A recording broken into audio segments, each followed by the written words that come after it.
Selamat datang kembali pemirsa. Selamat bergabung dengan channel Putut Al-Huda. Bersama saya sendiri Putut Al-Huda. Dalam beberapa menit ke depan saya akan membawakan berita terhangat terupdate di hari ini, yaitu politik dan artis. Silahkan tonton video ini sampai selesai agar tidak gagal paham.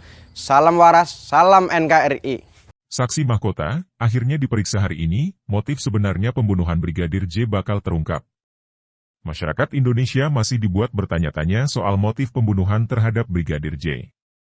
Entah apa pemicu Jenderal Bintang 2, Irjen Verdi Sambo memutuskan untuk merampas nyawa Brigadir J, ajudannya sendiri. Apalagi dalam kasus pembunuhan ini, Irjen Verdi Sambo menyeret sejumlah pihak untuk terlibat dalam rencana jahat menghilangkan nyawa Brigadir J. Motif pembunuhan Brigadir J atau Brigadir Nofriansyah Yosua Huta Barat sebenarnya sudah ada di salah satu tersangka, yakni Putri Chandrawati, istri Irjen Verdi Sambo. Entah itu motif lainnya maupun berupa pelecehan seksual atau perselingkuhan. Tinggal dikonfirmasi saja dari pihak berwenang. Namun, diharapkan nantinya Putri bisa jujur sebab hal itu membuat kasus ini kian jelas. Demikian disampaikan Adrianus Meliala, kriminolog dari Universitas Indonesia. Kalau mendengarkan penjelasan Kapolri kemarin RDP bareng Komisi 3 DPR RI, ada dua motif kuat, pertama pelecehan seksual dan perselingkuhan. Tidak ada yang lain. Pelecehan sudah ditinggal. Tinggal yang perselingkuhan, itu yang dikejar Polri. Dalam pemeriksaan hari ini, katanya dalam Sapa Indonesia Pagi Kompas TV, Jumat, 26 Agustus 2022. Ia juga menyebut, selama ini Putri Chandrawati sudah beberapa kali wawancaran, jadi harusnya dia punya cerita yang bisa dibagikan. Ia bisa belajar dari itu. Kedua, selama ini secara tidak resmi informal Putri Chandrawati sudah beberapa kali wawancara, LPSK, Komnas dan psikolog, ada kemungkinan bisa atau sudah belajar atau punya backup story, ujarnya. Semoga di wawancara Pro Justia nanti kalau berbohong ada konsekuensi, moga dia tidak berbohong. Jadi pernyataan bersangkutan bisa masuk ke JPU, Jaksa Penuntut Umum, katanya lagi. Lantas, apa motif Putri Chandrawati? Adrianus menjelaskan, Putri adalah saksi mahkota dalam kasus ini. Dalam dunia kejahatan ia masuknya accomplished, dalam hukum saksi mahkota. Alhasil jadi menentukan. Motif itu sebenarnya sudah di bibir saja, tinggal dikonfirmasi, benar atau tidak, paparnya. Pemeriksaan terhadap Putri akan dilakukan pada pukul 10 WIB hari ini Jumat, 26 Agustus 2022, di Bareskrim Mabes Polri, Jakarta Selatan.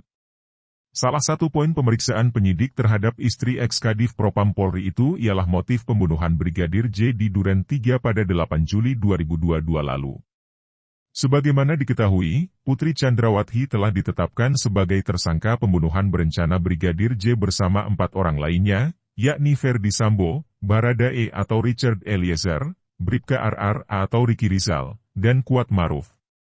Mereka dijerat pasal 340 KUHP tentang pembunuhan berencana subsidiar pasal 338 KUHP Yungto pasal 55 dan pasal 56 KUHP. Berdasarkan keterangan Dirtipidum Bareskrim Brigjen Pol Andi Rian pada Jumat, 19 Agustus 2022, Putri Chandrawati terekam kamera pengawas atau CCTV yang diperoleh dari dekat tempat kejadian peristiwa, TKP, hingga pos satpam dekat rumah dinas Kadif Propam Polri.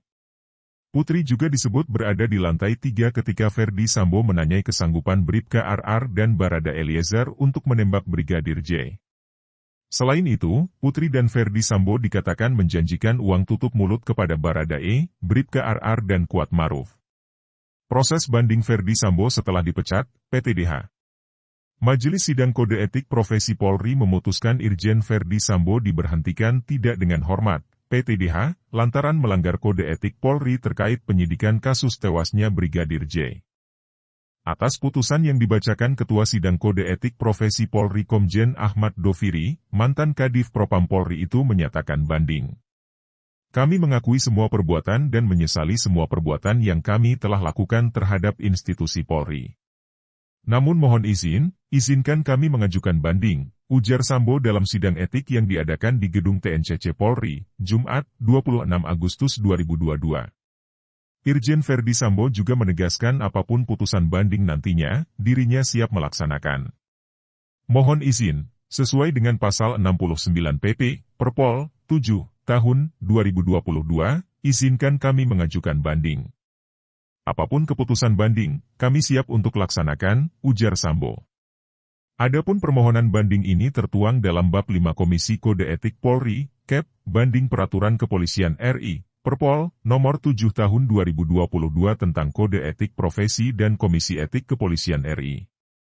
Pasal 69 ayat 1, Perpol Juli 2022 menjelaskan pemohon banding yang dijatuhkan sanksi administratif berhak mengajukan banding atas putusan sidang kepada pejabat pembentuk KEP banding melalui Sekretariat KEP.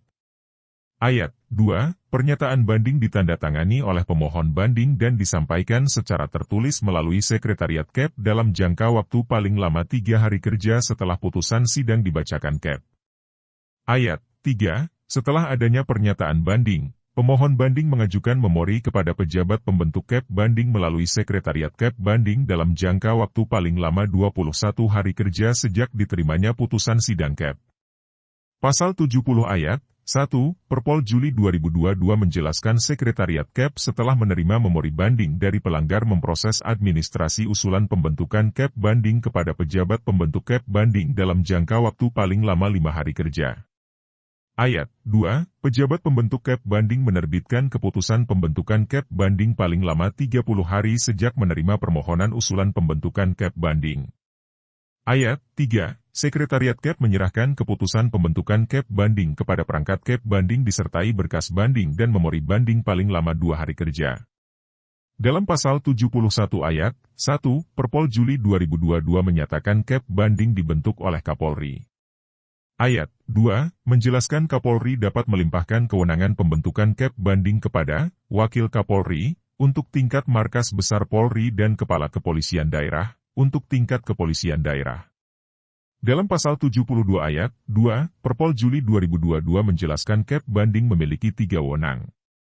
Pertama menerima, menolak seluruhnya atau sebagian permohonan banding. Kedua menguatkan atau membatalkan putusan sidang KEP. Ketiga membuat rekomendasi hasil sidang KEP banding kepada pembentuk KEP banding. Susunan keanggotaan Komisi Banding untuk melakukan pemeriksaan banding golongan perwira tinggi Polri terdiri ketua yakni Wakil Kapolri atau perwira tinggi Polri. Wakil ketua yakni Kepala Divisi Hukum Polri atau perwira tinggi Polri dan anggota yakni perwira tinggi Polri. Pasal 78 Perpol Juli 2022 menjelaskan terkait sidang KEP banding. Pasal 78 ayat 1, menyatakan KEP banding wajib melaksanakan sidang dalam jangka waktu paling lama 30 hari kerja sejak menerima keputusan pembentukan KEP banding. Ayat 2, sidang dilaksanakan dengan memeriksa berkas banding dan memori banding tanpa melakukan pemeriksaan terhadap saksi, ahli dan pemohon banding. Ayat 3, sidang banding dilakukan tanpa menghadirkan saksi, ahli dan pemohon banding.